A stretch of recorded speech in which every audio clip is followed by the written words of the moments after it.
are the fashion moments from the 2026 Critics' Choice Awards that completely broke the internet, along with the ones that had everyone asking what were they thinking. The 31st Annual Critics' Choice Awards happened on January 4th, and we're breaking down every look you need to see.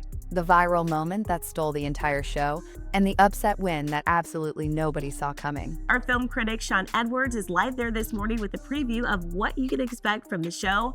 Hey Sean, always good to see you. Ariana Grande's fairy tale gown, Michael B. Jordan representing the most nominated film of the night, Elle Fanning's incredible vintage moment, and Teyana Taylor pulling double duty on the biggest day of her career are all on the list. We're covering everything. How are you? Congratulations. Thank you so much. I'm excited. This is just so nice to be here and celebrate with everyone and my whole... The Barker Hangar in Santa Monica, California hosted the Critics' Choice Awards this year, with Chelsea Handler returning to host for her 4th consecutive year. For the first time ever, the ceremony simulcast on both E! and USA Network, which made this a much bigger deal in terms of viewership than previous years. Going into the night, the big story centered on the showdown between two films. Ryan Coogler's Sinners came in with 17 nominations, just one shy of Barbie's record, while Paul Thomas Anderson's One Battle After Another positioned itself as the main competitor. One Battle After Another ended up winning Best Picture. And the Critics' Choice is One Battle After Another. But we'll get into the winners later, because right now, the fashion deserves our full attention. Ariana Grande understood the assignment completely when she showed up in a custom Alberta Ferretti pale pink gown designed by Lorenzo Serafini. She looked like she literally floated down from Glinda's bubble, and that's not an exaggeration. The dress featured a simple sleeveless silhouette with a cinched waist and a gorgeous floor-sweeping ball gown skirt. But here's what made it special. A sheer polka dot chiffon cape draped from the neckline and broke elegantly at the armholes, with the whole outer layer covered in silver floral appliques and Swarovski crystals. Pedestrian TV described her as giving Mother of the Elves or Fairies energy, and that assessment landed perfectly. Her hair became the other major talking point of the night. Ariana debuted this chocolate brown color, her darkest shade since going blonde for Wicked 3 years ago, and she's been open about how challenging the transition has been.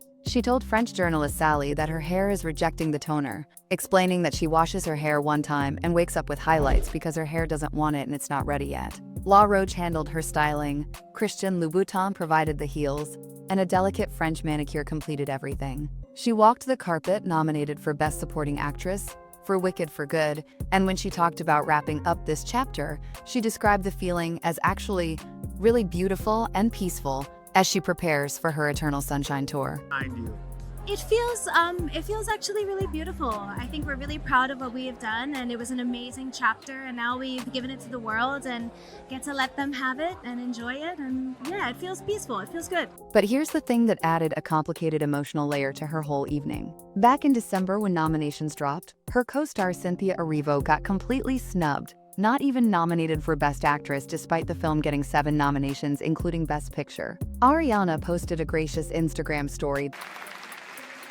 And then there was Cynthia Erivo. My God! The most radical hero of any movie this year, or maybe even this decade. And not because you were green, because you were and you are epic, and it is an honor to be in the same room with you. That read, "My Glinda does not exist without the imprint of our remarkable leader John M. Chu, or without being touched by my Elphaba, the singular Cynthia Erivo. So I am sharing this most thrilling recognition and celebratory moment with them both." That kind of public solidarity definitely colored the whole evening for Wicked fans watching at home. 17 nominations. That's what Michael B. Jordan walked that carpet representing, the most of any film that night. His Best Actor nomination came for playing twin brothers Elijah Smoke and Elias Stack Moore. In Ryan Coogler's Sinners, Jordan plays twin brothers, Stack and Smoke, who open a backwoods honky-tonk in the segregated... In what's being described as a vampire horror musical. Because yes, Ryan Coogler made a vampire horror musical. Elle magazine listed him among the night's fashion-forward fellas, though specific designer details for his look weren't immediately confirmed by major fashion outlets at the time of reporting. What made his press tour leading up to this night so interesting was his candor about therapy, particularly around his intense character work. He told CBS Sunday Morning that he went to therapy, talked about it, and found a way to kind of just decompress. Eric? Yes. It stuck with me for a bit and, went to therapy, talked about it, found a way to kind of just decompress. And I think at that point, still learning that I needed to. And that spiraled into a bigger conversation and self-discovery. He credits that emotional groundwork for navigating the demanding dual role, and he actually consulted with real-life twins to prepare for playing both brothers. At the Critics' Choice Association's December celebration, his words captured where this moment sits in his career.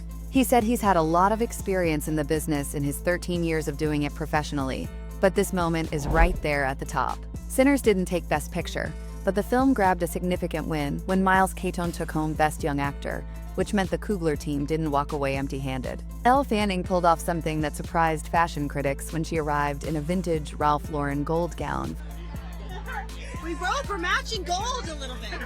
I heard that you were gonna come here and wear gold, so I looked for it. Amazing. From the fall 2003 collection. The metallic plunging design with its liquid metal drape looked like it could have walked off a 2026 runway, and Red Carpet Fashion Awards noted you could easily mistake this dress from over 20 years ago for something brand new. This moment says everything about where fashion is heading right now. Vintage isn't just acceptable on the red carpet anymore, it's actually preferred by a lot of people. Styling a dress from 2003 and making it look completely current takes skill, and Elle demonstrated exactly that. Samantha McMillan handled her styling, pairing the gown with Cartier rings and diamond earrings in a look that stayed elegant, classic, and not overdone. Her Best Supporting Actress nomination came for Joachim Trier's Sentimental Value, and here's a cute detail that ties everything together. Elle told Night that she has a couple of storage units for the memories, to save things, because she's very sentimental for her clothes, and it's hard for her to throw things away.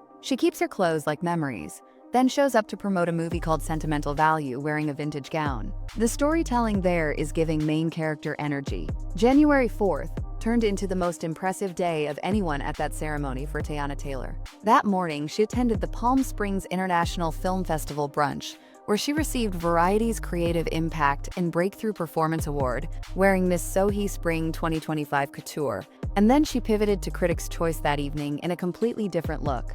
The Critics' Choice red carpet saw her transform into a commanding Saint Laurent ensemble, featuring a tan double-breasted blazer, with matching trousers, thigh-high leather boots, and a dramatic feather boa. The praise came from everywhere, because the suiting trend is so strong right now, and Teyana nailed it. Her Best Supporting Actress nomination came for One Battle After Another, where she plays revolutionist Perfidia Beverly Hills, and that film won Best Picture, which meant she was part of the winning team that night. Teyana's been open about her transition from music, and at Palm Springs she put it this way: "Why only plug me in a bathroom when I can make the whole room smell good?" She was referencing her decision to retire from music 5 years ago.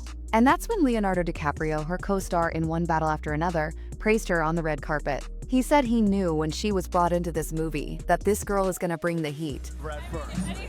Oh, we were just joking around. She's got the best sense of humor.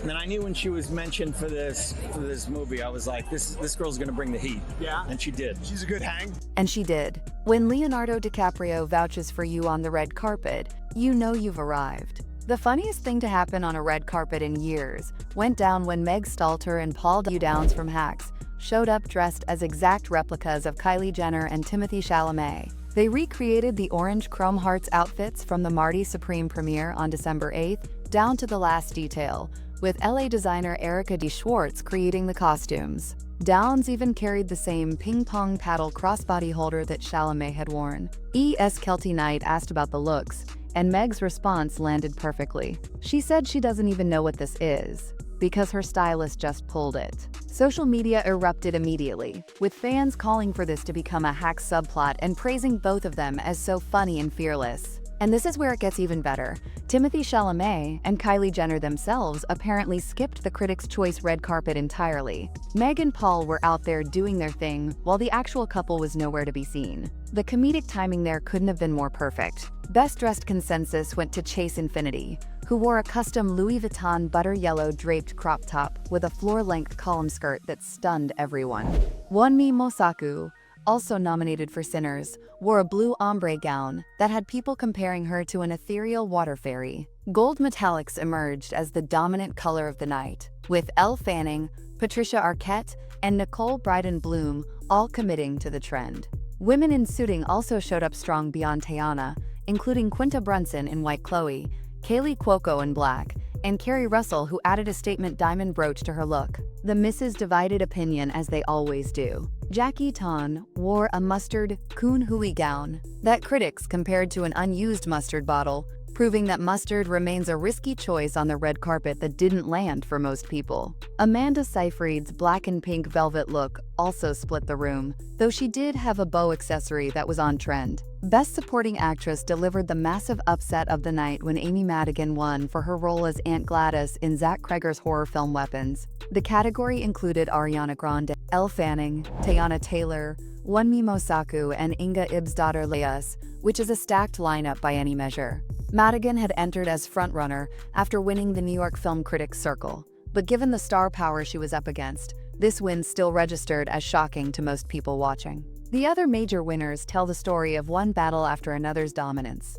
Timothée Chalamet won Best Actor for Marty Supreme, which adds an extra layer of humor to the Meg Stalter situation. Jessie Buckley won Best Actress for Chloe Zhao's Hamnet, Paul Thomas Anderson took Best Director, and Benicio del Toro won Best Supporting Actor. One battle after another swept the major categories despite Sinners having the most nominations. Chelsea Handler delivered great hosting moments throughout the night, including this gem about Leonardo DiCaprio. She said Leo almost didn't make it tonight because he was trapped on a boat in St. Bart's, and it was just like the Titanic. Returning as your host for the third year in a row, please welcome Chelsea Handler.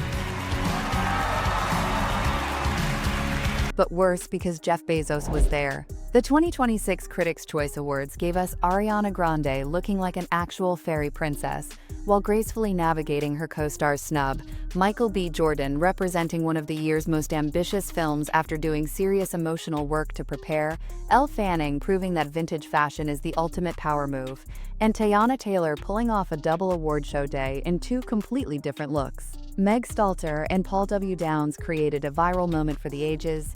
Amy Madigan's win surprised everyone in a stacked category, and one battle after another took Best Picture over the heavily favored Sinners. The Cynthia Erivo snub controversy isn't going away anytime soon, and if Critics' Choice is any indication, we're in for some award season surprises in the weeks ahead. Make sure you're subscribed so you don't miss our coverage, and drop a comment letting me know whose look was your favorite. Was it Ariana's fairy tale gown, Elle's vintage gold, or Teyana's suiting moment? Hit that like button, and I'll see you in the next one.